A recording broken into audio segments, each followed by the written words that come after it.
लगातार देखते रहें वीडियो और जुड़े रहें हमारे साथ।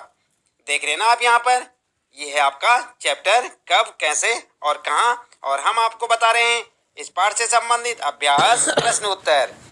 सबसे पहले फिर से याद करें और पहला प्रश्न है यहाँ पर, सही और गलत बताएं। क्या है, जेम्स मिल ने भारतीय इतिहास को हिंदू मुस्लिम ईसाई 3 कालखंडों में बांट दिया था। तो यहाँ पर आपने सही गलत बताना है, उत्तर लिखेंगे आप सही।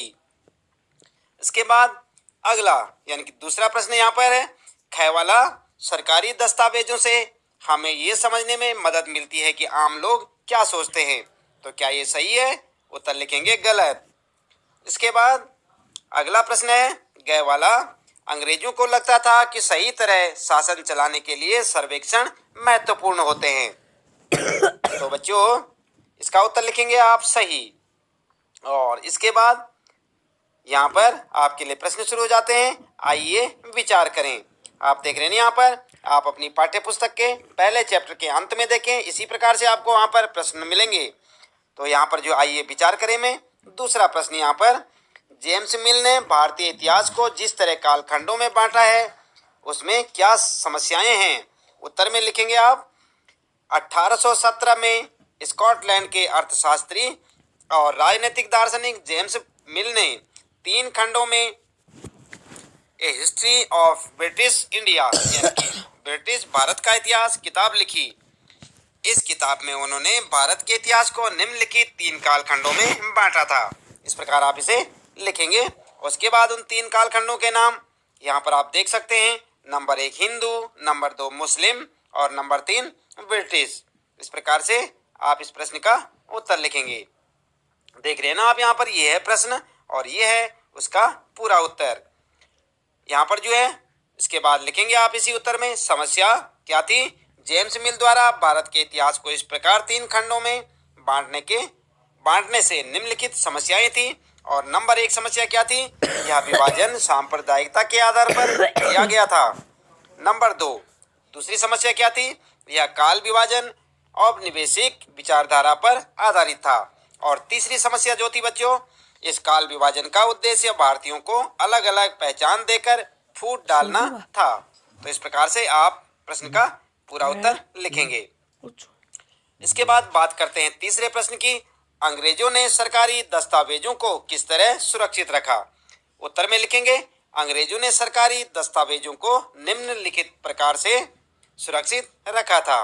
और कैसे रखा था, यहाँ पर देखिए आप पॉइंट में लिखेंगे, आप पॉइंट बना बनाकर। नंबर 1 सभी शासकीय संस्थानों में अभिलेख कक्ष बनवाए। नंबर 2 तहसील के दफ्तर, कलेक्ट्रेट, कमिश्नर के दफ्तर, प्रांतीय सचिवालय, कचहरी सभी के लिए अपने अपने रिकॉर्ड रूम यानी कि कक्ष बनवाए। तीसरा महत्वपूर्ण दस्तावेजों को सुरक्षित रखने के लिए अभिलेखागार और संग्रहालय जैसे संस्थान भी बनवाए। तो इस प्रकार से आप इस प्रश्न का उत्तर लिखेंगे, यानी कि तीसरे प्रश्न का उत्तर इस प्रकार से लिखेंगे। इसके बाद बच्चों बात करते हैं यहाँ पर चौथे प्रश्न की।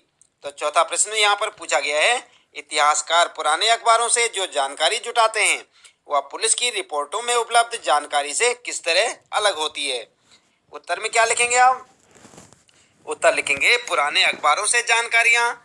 पुराने अखबारों से इतिहासकार जो जानकारियां प्राप्त करते हैं या संवाददाताओं द्वारा क्षेत्र में जाकर इकट्ठी की गई जानकारियों पर आधारित होती हैं।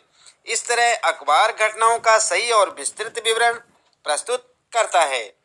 पुलिस रिपोर्ट के पक्षतापूर्ण होने की संभावना होती है, क्योंकि पुलिस रिपोर्ट सरकार की सोच, वरिष्ठ अधिकारियों के दबाव तथा जांच अधिकारी के व्यक्तित्व पर निर्भर होती है। तो इस प्रकार से आप इस चौथे प्रश्न का उत्तर लिख सकते हैं। इसे आप ध्यानपूर्वक देखें और ठीक इसी प्रकार उत्तर लिखें। इसके बाद बच्चों पांचवा प्रश्न है यहाँ पर आपके लिए, आइए करके देखें। आप देख रहे हैं यहाँ पर पांचवा प्रश्न, क्या आप आज की दुनिया के कुछ सर्वेक्षणों का उदाहरण दे सकते हैं। सोचकर देखिए कि खिलौना बनाने वाली कंपनियों को यह पता कैसे चलता है कि बच्चे किन चीज़ों को ज़्यादा पसंद करते हैं, या सरकार को यह कैसे पता चलता है कि स्कूल में बच्चों की संख्या कितनी है। इतिहासकार ऐसे सर्वेक्षणों से क्या हासिल कर सकते हैं। उत्तर में लिखेंगे बच्चों, आप उत्तर लिखेंगे सर्वेक्षणों के उदाहरण। सर्वेक्षणों के कुछ उदाहरण निम्नलिखित हैं। और क्या क्या उदाहरण है जो सर्वेक्षण होते हैं उनके, जैसे जनगणना, चुनाव पूर्व सर्वेक्षण, वनों का क्षेत्रफल जानने के लिए सर्वेक्षण, नए तेल व गैस क्षेत्र का पता लगाने के लिए सर्वेक्षण। इस प्रकार से आप इसमें यहाँ पर उत्तर लिख सकते हैं। और साथ ही साथ आप लिखेंगे खिलौने बनाने वाली कंपनियां, हेडिंग डाल के, और खिलौने बनाने वाली कंपनियां भी सर्वेक्षण के माध्यम से बच्चों की पसंद का पता लगाती हैं। दूसरा सर्वेक्षण, जैसे स्कूलों में बच्चों की संख्या जानने के लिए सरकार स्कूल और प्रशासनिक अधिकारियों की रिपोर्ट के सर्वेक्षण के आधार पर स्कूलों में बच्चों की संख्या पता लगाती है। इसके बाद बच्चों, इतिहासकारों के लिए सर्वेक्षणों का महत्व क्या होता है। इतिहासकार सर्वेक्षणों से विभिन्न जानकारियां इकट्ठा कर सकते हैं और समाज में आ रहे बदलाव के विषय में लिख सकते हैं। तो इस प्रकार से आप इस प्रश्न का उत्तर लिखेंगे। देख लिया ना आपने पूरा प्रश्न और इसका उत्तर। ये था आपका 5वां प्रश्न और इस प्रकार से आप इस प्रश्न का उत्तर लिखेंगे।